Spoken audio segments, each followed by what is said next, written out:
자, 오늘이 좀 역시 6강과 더불어서 또 개념이 좀 많아요. 사회 집단과 사회 조직이라고 하는 부분인데,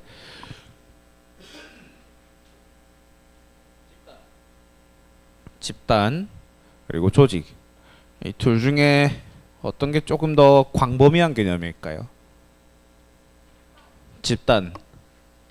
왜? 그냥 이름이 그냥 그런 것 같아. 그죠? 집단이죠, 그죠? 네. 집단. 바로 배우게 되겠지만은, 네. 사회 집단이 조금 더, 그죠? 광범위한 개념, 조금 더 조직이라고 하는 게 조금 더 오피셜한 느낌을 많이 주고 있습니다. 그렇죠? 그래서 오늘 배우게 될 내용이, 그죠? 집단, 사회 집단이라는 어떤 것인가, 그리고 그 사회 집단의 유형들로는 어떤 게 있는가, 그리고 네, 사회 조직은 어떠한 성격을 띠고 있고, 사회 조직과 관련하여서 비공식 조직, 공식 조직, 그리고 자발적 결사체, 그리고 관료제, 이런 부분들에 대해서 좀 오늘은 좀 광범위하게 배우는 날이기 때문에요. 좀 집중을 많이 해주셨으면 합니다. 그죠? 네. 그래서 이 가장 많이 나오는 건 그렇죠. 제시문을 딱 주고 그죠. 제시문 속에서 이게 자발적 결사체의 속성을 지녔는지 아니면은 이제 나오는 정말 다양한 개념들이 있죠. 뭐 공식 조직은 뭐 자발적 결사체에 속한다. 뭐 아니면은 뭐 기타 등등. 뭐 이 사회 집단은 뭐 자발적 결사체의 특징과 유사하고 뭐 이런 것들. 뭐 모든 A는 뭐 B에 속한다. 뭐 이런 식으로 되게 많이 나오거든요. 그런 것들을 조금 잘 구별하기 위해서는 일단 기본 개념부터 확실하게 되어 있어야 합니다. 그래서 잘 봐주셨으면 하고요. 일단 바로 사회 집단부터 얘기를 하자면 사회 집단 일단 사람이 둘 이상 있어야 되겠죠, 그죠? 네, 둘 이상의 사람이 있어야 되겠죠. 혼자 집단을 만들 수는 없습니다. 집단이라는 이름부터가 둘 이상의 사람을 전제하고 있고, 그리고 소속감을 가질 필요가 있겠죠, 그죠? 소속감. 소속감은 어떠한 방식으로 가질까요? 소속감.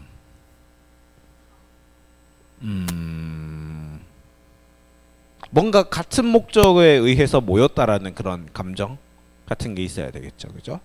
같은 목적에 의해서 모였고 같은 어떤 지향점을 가지고 있는 그런 사람들이 모임이어야 되겠죠, 그죠? 근데 그 사람들이 지속적으로 뭔가 상호작용을 할 필요가 있습니다. 지속적이어야 한다라는 말이에요. 그 관계 같은 것들이. 일시적인 형태의 집합은 사회 집단이라 할 수가 없습니다. 예를 들어 제일 많이 나오는 게 뭐 스포츠 하면서 응원하는 군중들, 그죠? 군중들 같은 경우에는 사회 집단이라 할 수가 없겠죠. 그냥 응원이 끝나면 뿔뿔이 흩어지는 뭐 그런 관계, 일시적인. 근데 뭐 서포터즈 뭐 이런 것들은 사회 집단이 될 수가 있겠죠, 그죠? 지속적으로 뭐 몇 시에 모여서 뭐 어떻게 하고 뭐 뒤풀이는 어떻게 하고 다음은 어디로 가서 우리가 응원합시다 이런 것들이 만들어지잖아요, 그죠? 그런 거는 집단이라 할 수가 있는 거죠. 그쵸? 그래서 이제 집단의 유형들을 좀 많이 배우게 될 텐데요. 일단 첫 번째로는 소속감의 여부에 따라서 내 집단과 외 집단이 있다라고 이야기를 합니다. 썸너라고 하는 학자가 얘기를 했었습니다. 썸너가 내 집단과 외 집단이라고 하는 것을 얘기를 했는데요. 내 집단이라고 하는 것은 그렇죠. 소속감이 있는 형태의 집단. 그렇기 때문에 조금 조직에 대한 애착심이 있는 그런 어떤 집단을 내 집단. 외 집단 같은 경우에는 소속감이 없어요. 내가 여기에 소속해 있다라고 하는 어떤 관념 자체가 없는 거예요. 그랬을 때 상당히 이제 그 집단에 대해서 배타적인 감정을 가지고 있겠죠. 쟤들은 남이야 이런 생각, 그죠? 심한 경우에 적대심까지 가질 수도 있다라는 점. 대표적인 게 이런 거죠, 그죠? 이런 거, 그죠? 롯데와 NC. 롯데와 NC가 붙으면 저는 누구의 편일까요? 왜요? 난 부산 사람인데.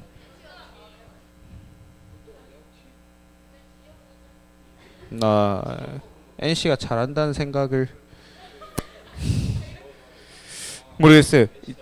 나는 부산 사람이고 와이프는 창원 사람이거든요. 사실 나는 야구 별 관심도 없어요. 뭐 잘 되든 안 되든 뭐 열심히는 하시겠지만 나는 야구란 종목 자체에 관심이 없는 사람이야. 솔직하게 얘기해서. 근데 하여튼 와이프 집에 한번 갔죠. 본가에 한번 가서 TV 보는데 마침 딱 둘이 하고 있는 거야. 근데 그 손아섭이 아웃 당했나 뭐 하여튼 그랬던 것 같아. 손아섭 선수가. 근데 손아섭 선수 원래 롯데 아니었어요? 옛날에? 롯데였다가 이적한 거죠 지금. 그러니까 그렇구나. 하여튼 아웃 당했어. 그랬더니 장인어른께서 좀 잘하지 하면서 아쉬워하시더라고요. 나는 거기서 좀 정체성 혼란이 왔어. 난 롯데 편을 들어야 될 것 같은데 내 집이 롯데 야구구장 바로 앞에 있거든요. 그래서 아니 여기서 내가 같이 아쉬워하는 게 맞나? 속으로는 잘 된 거 아닌가? 이러고 있었는데 나도 모르게 그런 것들이 이제 내 집단과 외 집단의 의식이겠죠. 그죠? 나는 아직까지는 좀 부산 사람이라는 그 관념이 좀 많은 것 같아요. 그러니까 내 집단으로 생각을 하고 있고 NC를 나도 모르게 외 집단으로 생각을 해버린 거죠. 근데 국대가 나왔어요. 국대가 나와서 NC 소속과 롯데 소속이 나왔을 때 나는 NC 소속 선수들이 이제 단을 꾸린 것마저도 내 집단으로 생각을 할 수도 있는 거죠. 국가 대항전의 형태가 되어버렸을 때는 나의 내 집단이 되어버릴 수도 있는 겁니다. 여기서 드리고 싶은 얘기는 내 집단과 외 집단이라고 하는 개념은 상황에 따라서 상대적일 수가 있다는 거예요. 어떠한 집단이 어떤 경우에는 내 집단이었다가 다른 경우에는 외 집단이 되기도 하고 거꾸로가 될 수도 있고 그런 어떤 집단의 상대성에 대해서 좀 얘기를 많이 하더라. 그런 얘기를 좀 드리고 넘어가겠습니다. 두 번째 결합 의지에 따라서는 공동사회와 이익사회가 있다라고 얘기를 합니다. 결합 의지, 그죠? 그죠? 테니스라고 하는 사람이 게마인샤프트, 게제샤프트, 그죠? 게마인샤프트, 게제샤프트라는 명칭으로 공동사회, 이익사회라고 명칭을 붙였었는데요. 공동사회는 상당히 좀 본인의 의지와는 상관없이 태어나 보니 여기에 소속되어 있다라는 거죠. 본질적인 의지라는 겁니다. 상당히 자연 발생적이고 내추럴한 형태의 결합을 하는 사회를 공동사회라고 얘기를 하고, 한편 이익사회는 그렇지 않죠. 본인의 선택에 의해서 그 집단에 들어왔다는 의미가 되겠어요. 그래서 이익사회 같은 거. 아주 대표적인 공동사회는 그래서 그죠? 가족 같은 것들이 되겠죠. 그죠? 가족은 공동사회가 될 수 있는데 이렇게 산악회 뭐 이런 것들은 이익사회가 되는 거죠. 자기가 의도해서 들어온 거잖아요. 그죠? 네. 그렇잖아요. 한사람 산업 피식대학마저도 이익사회인 거죠. 피익사회 구성원들 뭐 그런 사람들도 그죠? 다 이익사회 사람들입니다. 이 사람들이 이분들이 그죠? 광용쌤 이런 분들이 처음부터 태어날 때부터 이 사람들은 운명적으로 만나기 위해서 태어난 그런 사람들은 아니잖아요. 그죠? 살다 보니 만난 거지. 그지?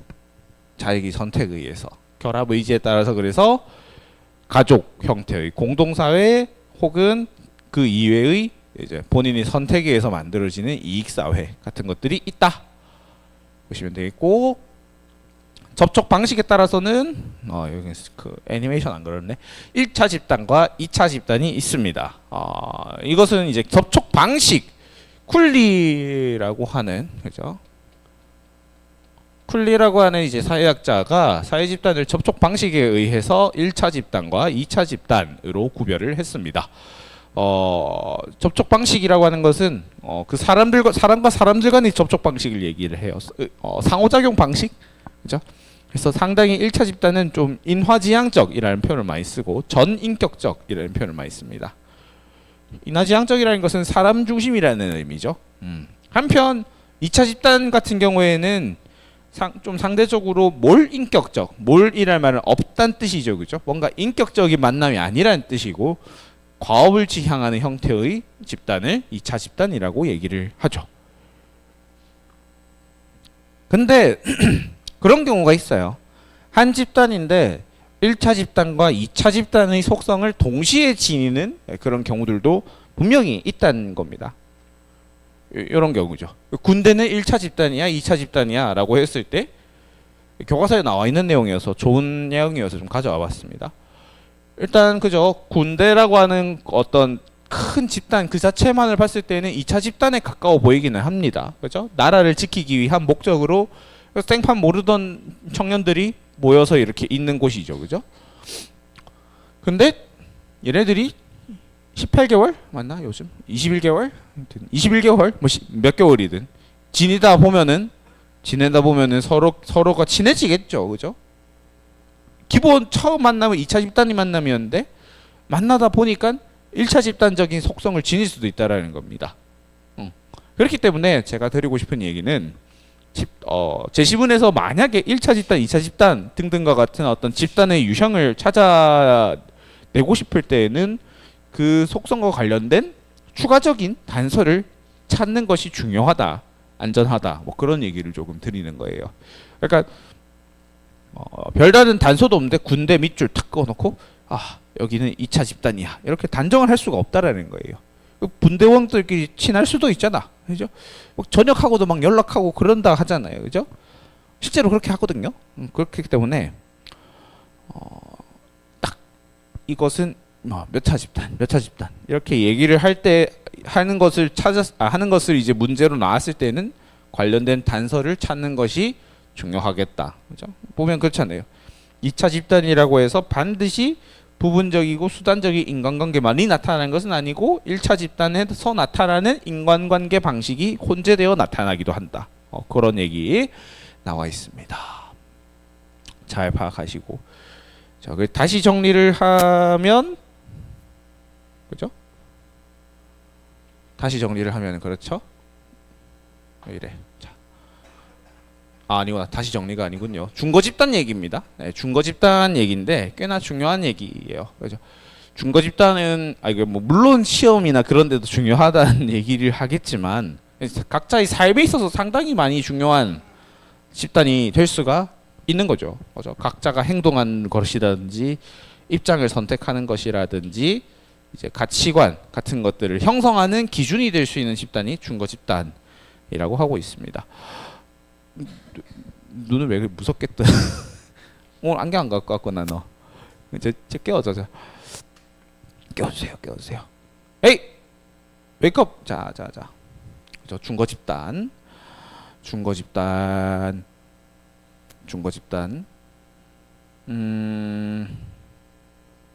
그렇죠?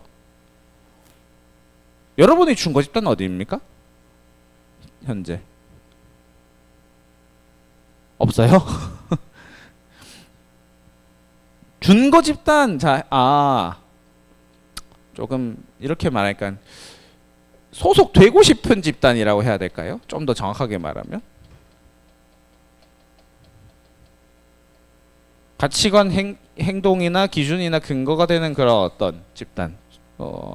준거 집단은 조금 더 디테일하게 얘기하면은 본인이 그 행동, 입장, 선택, 가치관의 기준이나 근거가 되기 때문에 그것에 최대한 맞는 형태의 집단이기 때문에 들어가고 싶다라는 의미를 좀 내포하고 있어요.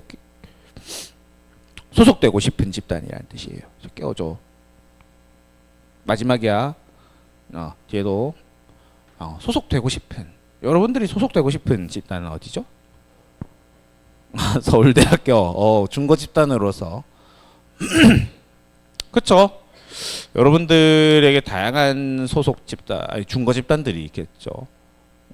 취준생들한테는 그 어떤 본인이 입사하고 싶은 기업 이런 데가 중거 집단이 되는 거고, 이직을 준비하는 친구의 입장에서는 이직하고 싶은 기업이 중거 집단이 될 수도 있고, 내가 지금 내 직장이나 그런 포지션에 만족한다면 내가 소속해 있는 곳이 중거 집단이 되겠죠. 그렇죠? 근데 이제 그 준거 집단과 소속 집단이 실제 소속한 집단이 일치했을 때는 별다른 문제가 생기지 않습니다. 긍정적인 현상이죠. 그렇죠? 소속 집단에 대한 애정도가 많이 생길 거고 심리적으로 안정감을 가지기도 하고 그죠? 그러다 보니까 뭐 자존감도 많이 상승하고 그러겠죠. 하지만 이제 문제는 두 개가 일치하지 못했을 경우를 얘기를 하는 건데 본인은 여기 A 집단에 소속돼 있지만 B 집단에 가고 싶어. 그랬을 때는 그 둘 중 하나예요. 그죠? 그 준거 집단에 소속되고 싶다라는 열망이 생겨가지고 뭔가 더 열심히 할 동기가 마련이 될 수도 있고요. 한편 상대적 박탈감 뭐 이런 것들이 생겨날 수도 있겠죠. 회사를 이직하고 싶어하는 사람 입장에선 나 저기 연봉이 더 많은 것 같은데 저기 복지가 더 좋은 것 같은데 기타 등등등 박탈감을 가질 수도 있고 진짜 회사 나가기 싫다 뭐 무단 결근을 한다든지 기타 등등이 어떤 다양한 일탈의 계기를 마련하는 그런 어떤 문제를 낳을 수도 있죠. 그죠? 그러니까 자기가 망가지기 나름이에요.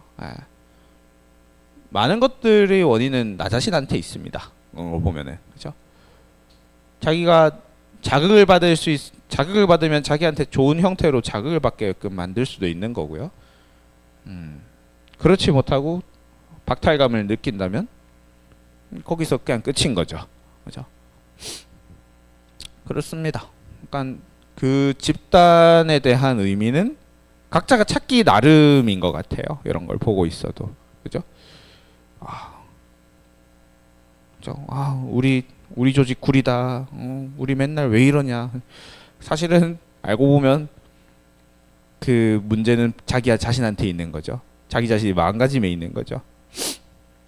나도 그렇진 않은가 모르겠어요.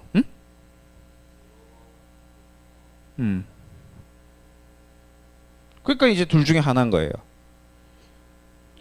그래도 여기에서 뭔가 배울 것들이 있었다든지 혹은 그런 것들을 통해서 이제 추후의 어떤 준거 집단에 그죠? 소속되었을 때 어떤 도움이 될지 뭐 이런 것들을 생각을 하면서 열심히 노력을 하는 친구들이 있을 수도 있겠죠.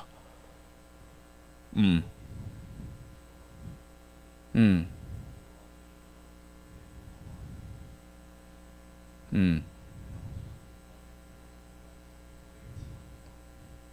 그렇죠. 그렇죠. 불일치한 상황이라고 할 수 있죠. 그런 경우들 많죠. 예를 들어 지금 교직이 그렇지 않나요? 교사가 되고 싶어서 열심히 공부해서 들어왔는데 와 보니까 요즘 뭐 교권 얘기도 막 많이 나오고 하면서 교사들 중에서도 이탈하려고 하는 교사들이 상당히 많습니다. 요즘 같은 경우 주변에 이직한 교사분들도 많고요. 그래서 실제로 교육기업에 더 많은 연봉을 제의받고 간다든지 아니면 아싸리 다른 일을 한다든지 아니면 뭐 창업을 한다든지 그런 식으로 다들 해요. 그죠? 그분들한테는 동기가 생긴 거죠. 그분들한테는 동기가 생겨버린 거고 혹은 글쎄요, 교사들은 뭐 일탈을 한다든지 그러지는 않는 것 같은데 박탈감이 생길 수는 있었겠죠. 그죠? 나도 이직하고 싶어. 탈출은 지능순 뭐 이런 얘기 있잖아요. 정말로 심심찮게 나온 얘기예요, 요즘. 뭐 좋다 나쁘다 뭐 이런 얘기가 아니라 각자가 생각하기 나름인 거는 같아요. 방법은 둘 중 하나죠. 소속 집단 속에서 다양한 의미를 찾던지 진짜 준거 집단에 이제 소속되기 위해서 노력을 한다든지 박탈감을 가지고 거기서 뭔가 하는 것은 본인한테 도움이 될까? 그런 생각은 좀 드네요. 하여튼 갑자기 좀 준거 집단 얘기가 다 꼰대가 돼버렸네. 자, 그렇습니다. 넘어가도 될까요 여기? 그죠? 그래서 이제 꼰대질 그만하고 여기 정리하면 다시 이렇게 정리를 할 수가 있다. 썸너가 소속감에 의해서 강한 소속감을 지니는 내 집단 약한 소속감이 거의 없는 거죠. 이제 배타성이라든지 그런 배척감이 드는 형태의 외집단 있고, 테니스 결합 의지에 따라서 공동사회와 이익사회로 나누었는데, 공동사회는 자연 발생적, 선천적, 이익사회는 선택 의지에 의해서 후천적인 형태의 결합 의지. 쿨리 같은 경우에는 접촉 방식에 의해서 전인격적인 형태의 1차 과업지향적인 2차 집단 나누었고, 그리고 중거 집단이라고 하는 것은 본인의 행동, 생각, 기타 등등 다양한 양식들이 기준이 되는 워너비 집단인 거죠. 근데 그것이 소속 집단과 일치하느냐의 여부에 따라서 각자가 행동하는 양식이 달라질 수 있다. 그런 얘기를 드렸습니다. 네, 정리가 됐나요? 괜찮니? 자, 그러면 조직 쪽으로 가보도록 할 건데요.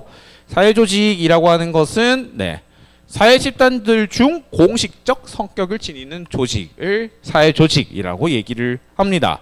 그리고 사회조직은 흔히 공식조직과 동의어로 쓰이고 있어요. 사회조직 이퀄 공식조직이라고 보셔도 무방합니다. 자, 그러면 여기서 말하는 공식적 성격, 오피셜한 성격은 어떤 것들일까? 이런 것들이 있는 거예요. 그죠? 목표가 뚜렷하다. 그죠? 그죠? 뭔가 그냥 우리 그냥 놀고 먹자 이런 것들은 뚜렷한 목표가 될 수 없어요. 그죠? 그렇기 때문에 그런 목적을 가지고 모이는 친목 집단이라든지 그런 것들은 원칙적으로는 공식 조직이라고 보기는 힘들죠. 그리고 뭔가 지위라든지 역할 같은 것들을 명확하게 분배를 합니다. 그죠? 그리고 규범이라든지 절차 같은 것들이 꽤나 체계적으로 갖추어져 있는 곳을 공식적 조직이다, 공식 조직이다 라고 얘기를 하는 거죠. 그래서 공식적 수단이라는 표현이 여러 데서 나오는 거예요. 규범과 절차 같은 것들은 공식적, 그죠? 공식적 수단이라는 표현은 그죠? 규범과 절차에서 나오는 이야기가 되는 거죠.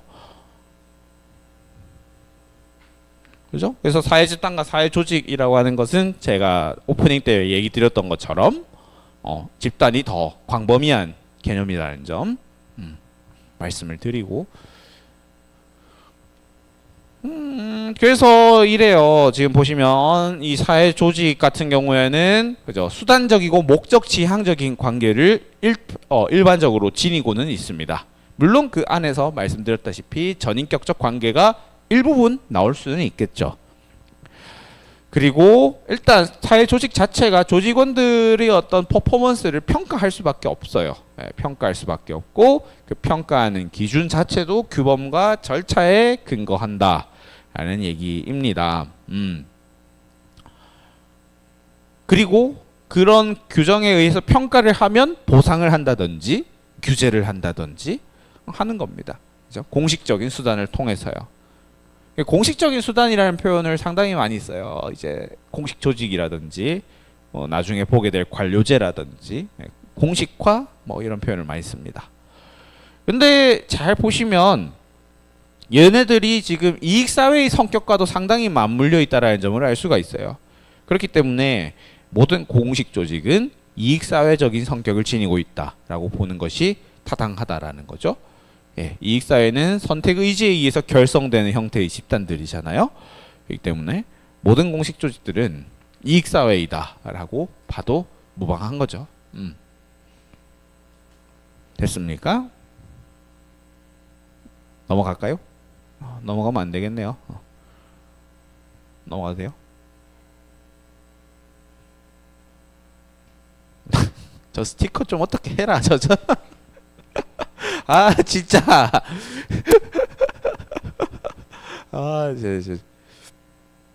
나도 모르게 보게 되네 저걸.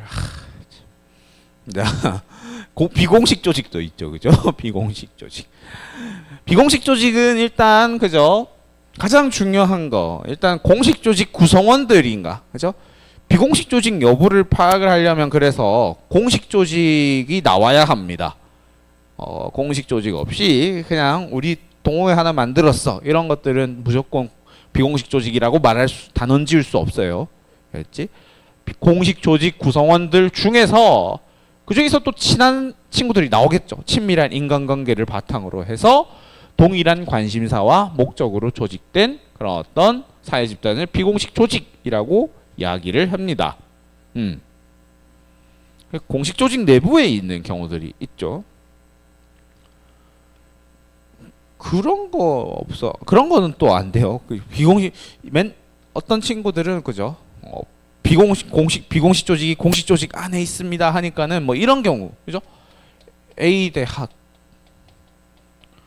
뭐 B 학과 A 대학 안에 B 학과가 있잖아요. 공식 조직 안에 있으니까 비공식 조직이에요. 맞는 얘기예요? 틀린 얘기예요? 아니야. 그죠? 그죠? 물론 이 비학과 내에서도 친밀한 인간관계를 바탕으로 하겠지만 애초에 그런 걸 목적으로 조직되었다라고 표현하는 것보다는 그냥 이 대학 안에 하나의 어떤 부품으로 보는 게 타당한 견해인 거죠. 비공식 조직이라고 말하면 안 돼요. 이런 것들은. 뭔가 공식 조직 안에 뭔가 하위부서 막 이런 느낌으로 있는 그런 개념이 아니야. 동호회, 사내 동호회 가장 전형적인 그죠? 사내 동호회 같은 것들이 있죠. 우리 학교에도 보니까 그 선생님들끼리 배드민턴을 치는 분들이 계시더라고요. 그런 것들을 이제 비공식 조직이라고 말할 수가 있는 거죠. 그렇죠? 넷째 주 수요일 날 모여서 땀 뺍시다 뭐 이런 거 하는 분들이 있거든요. 비공식 조직이죠. 좋아요. 기본적으로는 비공식 조직들이 있는 것들은 좋은 현상입니다. 그 조직이 건강하다라는 증거예요. 그래서 뭔가 공식 조직의 어떤 공식 조직에서 뭔가 충족시켜주기 어려운 그런 것들이 있죠. 일반적으로는 전인격적 관계가 공식 조직 그 자체에서 나오기는 힘든데 그 속에서 마음 맞는 사람들 만나서 이렇게 그죠? 인간관계를 좀 만들어내고 편안하게 볼 수 있는 그런 인간관계 만들어내면 좋은 거죠. 그런 것들이 이제 긍정적으로 시너지를 낼 수도 있는 거고요. 공식 조직에서. 하지만 이제 파벌 문제들이 생길 수가 있죠. 파벌 문제가 생길 수 있고 온정주의, 그러니까 이 사람들을 좀 우선적으로 생각하는 그런 것들이 있을 수 있겠죠. 온정주의 같은 것들 문제가 될 수 있습니다. 대표적인 게 하나회였잖아요. 그죠? 비공식적인 어떤 군대 내의 사조직 이런 것들이 있었죠. 그죠? 파벌 형성으로 인해서 어떤 문제가 생겼는지 너무 잘 아실 거고 업무 수행에 어떤 영향을 미칠 수 있을까? 그죠? 뭐 예를 들어서 그런 겁니다. A, B, 뭐 C, D, E, F가 그 공식 조직 구성원이라고 생각을 했을 때, 뭐 요렇게 사람이 비공식 조직 구성원이라고 가정을 해보면은요, 그죠? 근데 여기서 A라는 사람이 그 인사 담당자야. 예를 들어서 인사 담당자. 이제 사람을 채용한다든지 뭐 승진시킨다든지 그런 어떤 일을 하는 좀 고위관 관리 뭐 그런 사람이야. 예를 들어서. 근데 승진 대상자가 이번에 B랑 F가 있어. A 당신들이 A라면 B를 둘 중에 하나를 승진시켜야 됐을 때 B를 시킬까요? F를 시킬까요? B를 시키겠죠. 왜? 친하니까. 그래 된다고요. 물론 B가 더 잘할 수도 있겠죠. 그죠? 더 잘할 수도 있겠지만 그렇지 않은 경우도 있다라는 거고 애초에 기준 자체가 합리적인 기준도 아니라는 거죠. 이런 것들이 그리고 자꾸 확산되면 장기적으로는 이 B라는 사람은 어떻게 생각을 하게 될까요?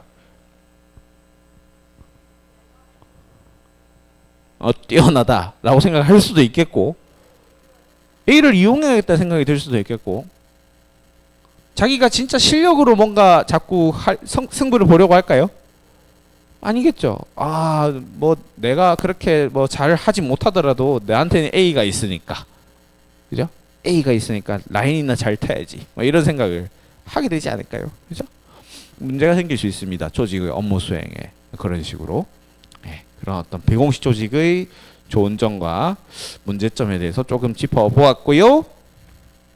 자발적 결사체라고 하는 것들도 있죠. 보시면은 같은 관심사, 목표를 가진 사람들이 자발적으로 결성하는 사회 집단이라는 점. 방금 전에 봤었던 비공식 조직이 자발적 결사체의 대표적인 그런 어떤 유형이죠. 그죠?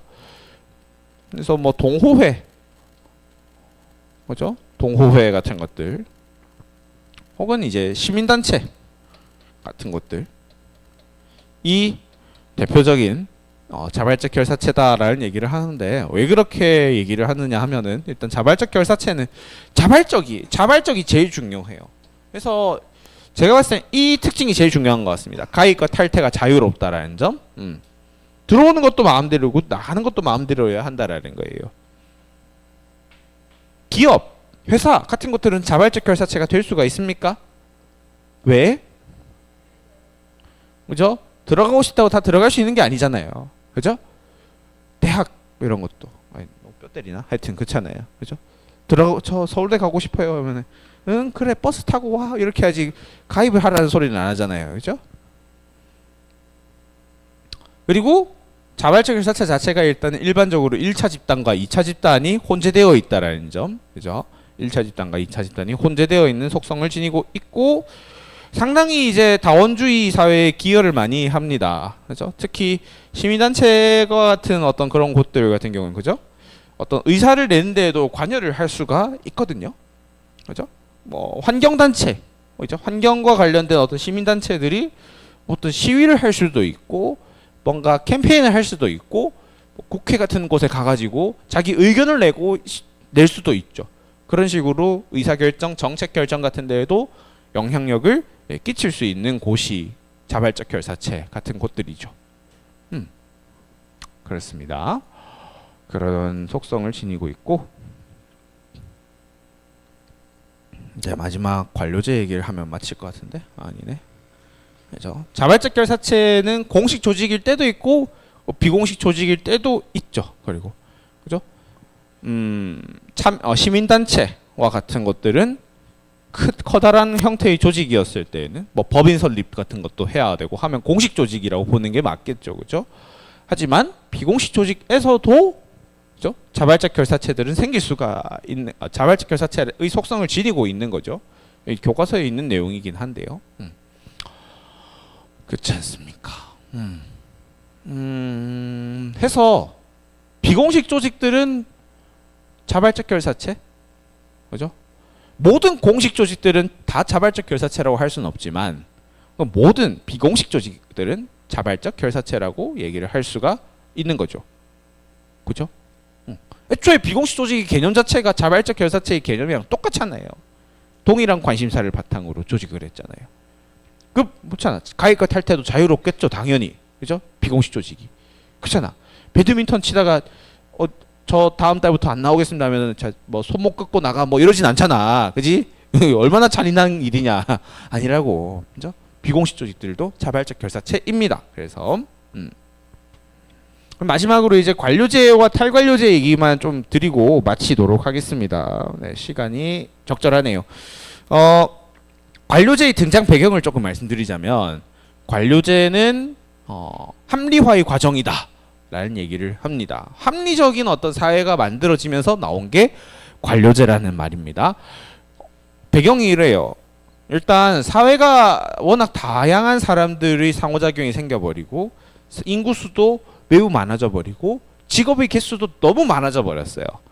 특히 산업혁명 시점부터. 그죠?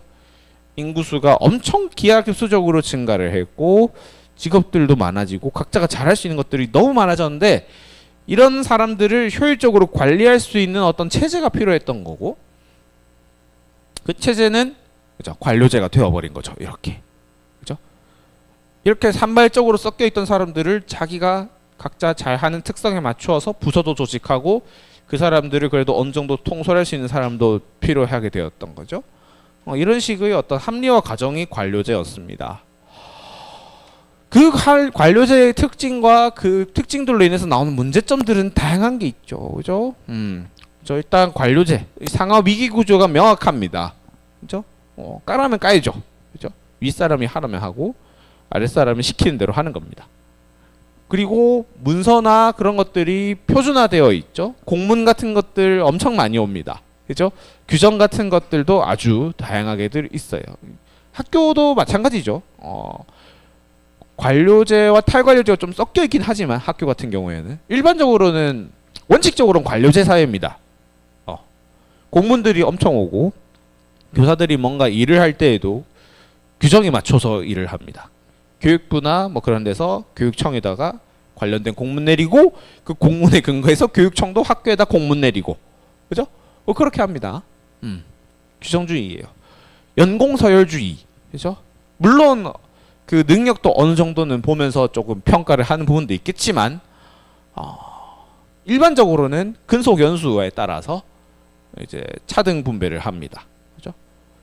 저는 18호봉 정도인데 한 뭐 40호봉 뭐 이렇게 되는 분들은 한 2배 가까이 받아가죠. 저희. 그런 어떤 차이가 분명히 존재를 하고요. 그리고 일들도 매우 세분화가 많이 되어 있죠.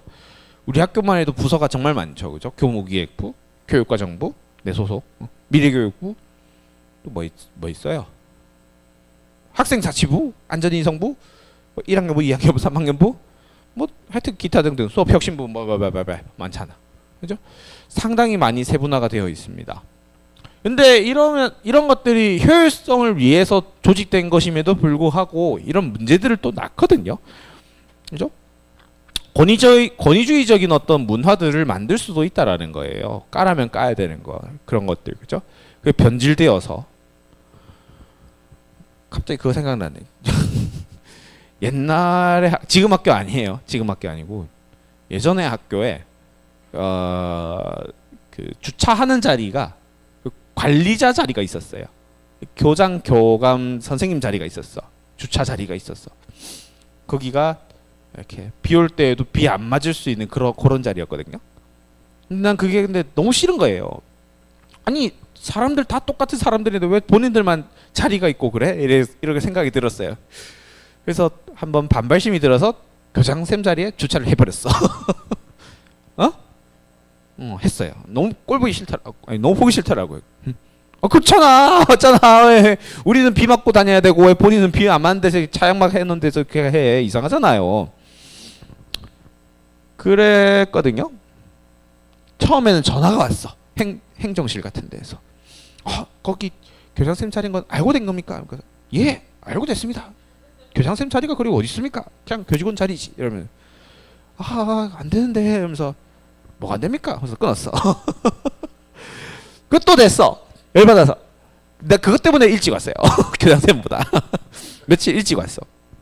그랬더니 사람들이 나를 갑자기 처음에는 걱정될 눈빛으로 봐. 선생님들이. 선생님 괜찮겠어요? 예? 뭐가요? 그러니까 주차. 예? 뭐 어때요? 하면서 그러니까 근데 웃긴 게 내가 한 번 조금 늦게 간 적이 있거든요. 아니 물론 저 근무 시간에 맞춰서 갔는데 근데 교장쌤 자리에 차가 있는 거예요. 교장쌤 차가 아니야. 다른 누군가가 또 용기를 가지고 또 된 거예요. 두 명이 이제 해주니까 그 뒤로 교장 자리가 없어졌어요. 교감쌤 자리가 없어졌어. 그딴 거 없어 우리는 하면서 그냥 오는 사람들이 되고 교장쌤 교감쌤도 늦게 오면 저 끄트머리에 대고 그런 문화가 생겨버렸어요. 근데 그 뒤로 약간 복수를 하더라고. 일적으로 복수를 하더라고. 시덥잖은 거 핑계대고 막 그런 거 있잖아요. 그렇습니다. 물론 우리 학교는 그렇지 않아요. 오해하시면 안 됩니다. 교장선생님. 이전에 생각이 나서 그냥 갑자기 좀 얘기를 해봤습니다. 그죠? 상당히 이상했던 그런 문화였어요. 분명한 것은. 전 너무 보기 싫어서 그런 건 바꿔야 직성이 풀리더라고요. 하여튼 그렇고요.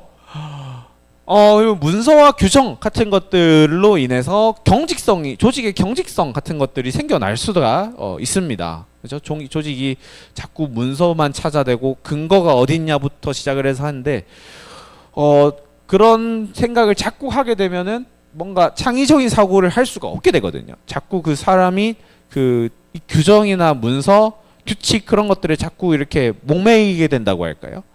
뭔가 더 다양한 일들을 하고 싶은데 못해요. 예를 들어서 뭐 그런 규정이 있죠. 뭐 예를 들면 그랬습니다. 이건 모든 학교에 다 있는 규정이기는 해요. 우리 학교 선생님이 학교 안에 교직원들 대상으로 강의를 하면 뭐 수당을 못 받는다. 뭐 이런 규정이 있을 수 있거든요. 근데 사업을 하는 사람 입장에서 선생님들이 뭔가 발표를 했다든지 교직원들 대상으로 뭘 했으면 그래도 챙겨드리고 싶은 게 맞죠, 사실은. 근데 그런 규정으로 인해 가지고 뭐 외부 강사를 초청하고 서로 이렇게 맞교환하듯이 약간 선생님들을 초대해야 된다든지 그런 어떤 비효율적인 일들이 생겨나는 거예요. 우리 학교 안에 교직원이 전문가가 있는데 그 사람 부르면 되는데 그 사람한테 돈 주기 힘드니까 서로 이렇게 맞교환해서 외부 학교 전문가 불러오고 나도 절로 가고 뭐 이런 식이 되어버리는 거죠. 물론 그 문제가 있었기 때문이겠죠. 이제 그 학교 사람한테 돈을 몰아줬다든지 그런 문제가 있었기 때문이겠지만 과도하게 그런 걸 챙겼을 때는 경직성 생길 수가 있고 목적 전치 현상 같은 게 생긴다라는 거죠. 분명히 생깁니다. 그리고 연공 서열주의 같은 것들도 무사안일주의 같은 것들을 만들어낼 수가 있는 거죠. 무능력한 사람들일지라도 본인의 어떤 신장을 위해서 노력을 하지 않는 사람일지라도 그냥 계속 그죠?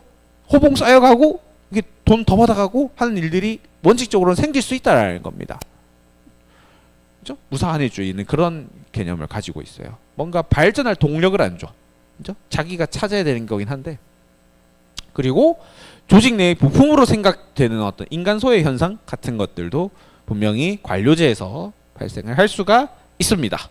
예. 그런 문제점들도 분명히 존재를 해왔기 때문에 그 탈관료제 조직이 생겨난 거겠죠. 그죠? 관료제는 언제 생겨났다 그랬죠? 어느 시점? 합리화의 과정이었는데 주로 그죠? 근데 산업혁명을 하면서 인구가 비약적인 증가를 했다라고 하면서 생겨났었죠. 합리화가 잘 되었는데 현대로 오면서 관료제가 지속되다 보니까 문제가 생겼다라는 얘기를 했었던 거죠. 다양한 현상들이 있죠. 뭐 레드테이프 현상, 딜버트의 원리, 피터의 원리 뭐 등등등 있는데 그런 거를 해소하기 위해서 약간의 탈관료제적인 속성을 지닌 조직들이 나와야겠다라고 생각을 한 거고 그런 것들이 대표적으로 뭐 팀제 조직 제일 대표적인 탈관료제 형태의 조직은 그 조직 내에 있는 TF 태스크포스 그죠? 태스크포스 팀 같은 것들이 가장 대표적인 좀 탈관료제 조직에 가까워요. 네트워크형 조직도 있고 한데 탈관료제 조직은 일단 관료제에 비해서 훨씬 수평적인 조직 체계를 갖추고 있습니다. 그리고 이 합집산이 유연하다. 그러니까 필요할 때 만났다가 일이 과업이 끝나버리면은 다시 흩어진다든지 그런 것들이 유연하게 될 수 있는 관계라는 거죠. 그리고 이건 좀 상대적으로 능력주의나 업적주의에 가깝다라는 점. 그리고 조금 더 창발성을 추구할 수 있는 조직이라는 점에 있어서 좋은 점이 있죠. 우리 학교도 마찬가지예요. 뭐 어떤 특정한 과업을 해야 될 때 TF팀이 있어요. 그 TF팀이 예를 들어 우리는 고교학점제 하죠. 그죠? 태스크포스가 일단 교육과정부 선생님들이 있겠고 근데 교육과정부 혼자 할 수 있는 일이 아니에요. 근데 기존 관료제의 특징에 따랐을 때에는 업무 분장 자체가 교육과정부니까 교육과정부에서 다 해야 했던 일인 거예요. 근데 그렇지 않거든요. 담임쌤들도 여러분들한테 수강 신청하라고 자꾸 이렇게 안내해야 되고 하잖아요. 담임쌤들도 그 TF팀에 들어가요. TF팀 들어가요. 또 그 고교학점제나 이제 과목 선택 같은 것들이 여러분 진로랑 관련이 있기 때문에 진로 교육부에서도 또 TF팀 위원으로 들어오세요. 그런 식이에요. 목적에 따라서 이렇게 만들어졌죠. 거기에서 뭔가 위아래가 있는 그런 관계가 아니죠. 각자가 동등한 형태의 부서에서 만나져 가지고 수평적인 조직을 추구하고 있죠. 물론 뭐 교감 선생님이 계시기는 하겠지만